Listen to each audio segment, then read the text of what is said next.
Chapter 1. The Seat of the Trouble. The educated Negroes have the attitude of contempt toward their own people because in their own, as well as in their mixed schools, Negroes are taught to admire the Hebrew, the Greek, the Latin, and the Teuton, and to despise the African. Of the hundreds of Negro high schools recently examined by an expert in the United States Bureau of Education, only 18 offer a course taking up the history of the Negro, and in most of the Negro colleges and universities where the Negro is thought of, the race is studied only as a problem or dismissed as of little consequence. For example, an officer of a Negro university, thinking that an additional course on the Negro should be given there, called upon a Negro doctor of philosophy of the faculty to offer such work. He promptly informed the officer that he knew nothing about the Negro. He did not go to school to waste his time that way. He went to be educated in a system which dismisses the Negro as a non-entity. At a Negro summer school 2 years ago, a white instructor gave a course on the Negro using for his text a work that teaches whites are superior to the blacks. When asked by one of the students why he used such a textbook, the instructor replied that he wanted them to get that point of view. Even schools for Negroes, then, are places where they must be convinced of their inferiority. The thought of the inferiority of the Negro is drilled into him in almost every class he enters and in almost every book he studies.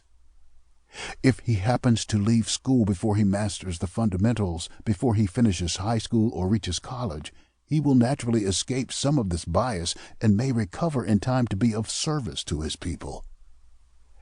Practically all of the successful Negroes in this country are of the uneducated type or of that of Negroes who have had no formal education at all. The large majority of the Negroes who have put on the finishing touches of our best colleges are all but worthless in the development of their people.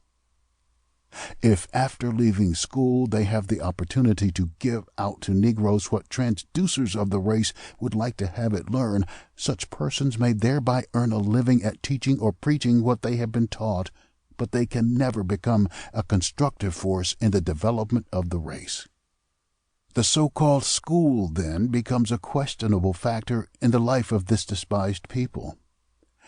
As another has well said, to handicap a student by teaching him that his black face is a curse and that his struggle to change his condition is hopeless is the worst sort of lynching. It kills one's aspirations and dooms him to vagabondage and crime. It is strange, then, that the friends of truth and the promoters of freedom have not risen up against the present propaganda in the schools and crushed it. This crusade is much more important than the anti-lynching movement because there would be no lynching if it did not start in the classroom. Why not exploit, enslave, or exterminate a class that everybody is taught to regard as inferior? To be more explicit, we may go to the seat of the trouble. Our most widely known scholars have been trained in universities outside of the South. Northern and Western institutions, however, have had no time to deal with matters which concern the Negro especially. They must direct their attention to the problem of the majority of their constituents, and too often they have stimulated their prejudices by referring to the Negro as unworthy of consideration. Most of what these universities have offered as language, mathematics, and science may have served a good purpose, but much of what they have taught as economics, history, literature, religion, and philosophy is propaganda and cant that involved a waste of time and misdirected the Negroes thus trained.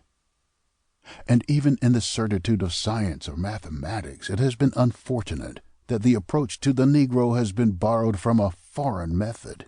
For example, the teaching of arithmetic in the 5th grade in a backward county in Mississippi should mean one thing in the Negro school and a decidedly different thing in the white school.